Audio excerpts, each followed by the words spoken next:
I think if I look back on the time, we've worked together. I think that Boston race that you did where you broke three Oh for the yeah. first time as a Masters runner, I wanted to touch on that with you because I know a lot of people want to break three. A lot of people want to qualify Yeah. for Boston. And then there's like even more people are like, I'd love to run sub three at Boston, right?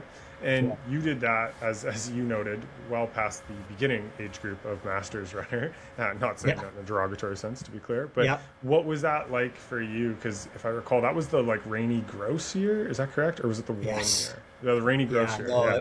Yeah. And so I'm just gonna give a little bit of a backstory, but like I did my first marathon with you in Mississauga, and you were trying to Hmm. break three there. And Hmm. we started off first 15K together. I think you had to stop and go pee, and then I was like, "Hey, I'm just gonna go for it." And then Yeah. I ran what I ran with a very rough last 7K because I didn't run very smart in the middle. And then you came in just shy of that 3 hour barrier. Obviously, a little devastated, upset. It was a windy day. It was gross out there, to be honest. Yeah. And then we came back that spring to Boston. And so I'll let Hmm. you pick up the story for there because I think that's a race that shows so much about who you are as an athlete, not because of the result, but because you came close enough with still an amazing result for your age and ability, et cetera, in Mississauga, but didn't let that kind of rest on your laurels. You're like, no, I'm still going after Boston this year. I still want to do that. And so Yeah. pick it up for me Yeah. there on terms of what that year of racing at Boston was like. Yeah. Sure. So I'll go back to actually when I first started working with you. I was mentioning that like I had plateaued and I wasn't getting any further along. But I have this I don't know, it's a silly confidence that I really think I can do something. I really think I could break 5K, which we did, the 18-minute 5K barrier, which we did, and then Mm-hmm. breaking the 3 hour barrier was another big goal for me, and um, yeah, I had tried it. We tried it in Mississauga, and that went a little south.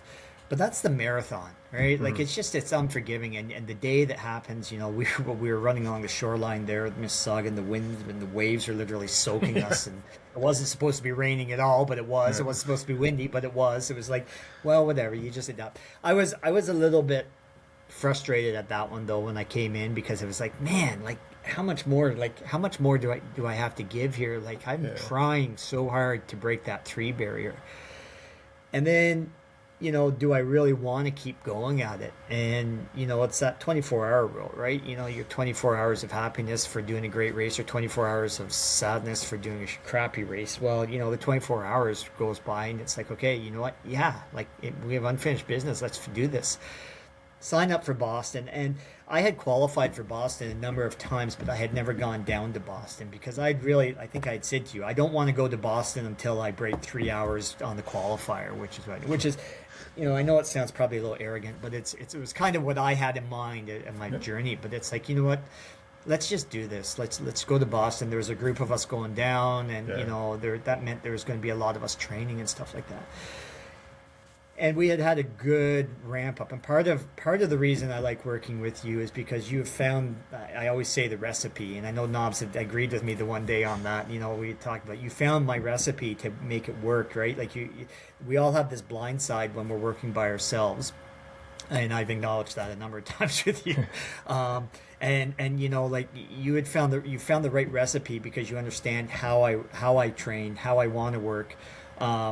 You also watch for the little signals on me. It's like, Corey, let's just, because I'll grind myself into the Yeah. ground if I'm not careful, type of thing, right? Like, I mean, I'm going to be out there like this morning, right? Like it was okay, yeah. So we went into Boston, and if I remember, we had talked about different strategies, and I think the one thing that stuck out in my mind was when we had decided that you kind of the words was cautious confidence, Yeah. right? Yeah, you've had a great lead in. We know you can do this now. Let's see what the conditions are going to be, and I think we played it a little bit cautiously. Like we didn't want to go out because again, in Boston is looking at the course and knowing the course.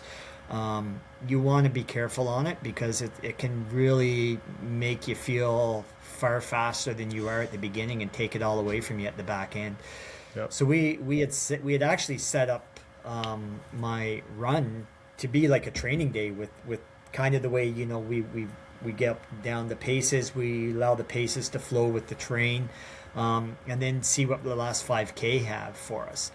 And we did that, and it ebbed and flowed, and it worked really, really well. The last 5K weren't fun.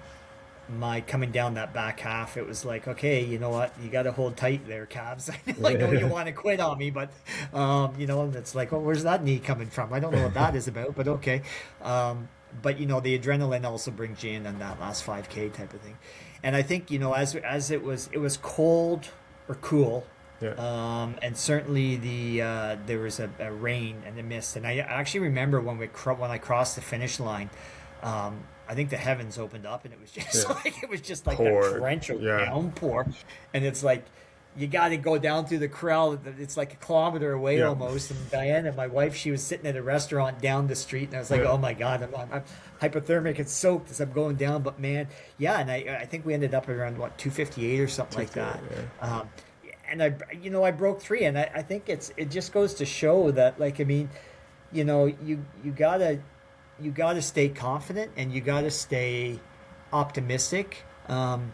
Mississauga was a bit of an ego buster, which I think was okay, because I think it put me into a position where it was like a little more realistic thinking, where it's like, okay, you know what, just because you're training well doesn't mean it's going to catch, but it doesn't mean it won't. Yeah. You can't give up. You have to just play the course with the course. You have to play the day with the day, and you just allow things to unfold where they are. You can't predict if you're going to get a calf cramp. You can't predict if your stomach's going to go south halfway through the race, but you have to at least put the effort in and try. And I think that's where I did. And when I crossed that finish line and I saw that I was going to break 3 hours, man, it was like, I can't even begin to say how happy I was. It was like, it had been that 6-7 year journey where I've been trying, and it was like, man, oh man, to do it there too, at that race where I wasn't going to go unless I broke the 3. I think it was just, all the pieces came together that day, and it was just like, oh, this was big for me, for sure. Yeah.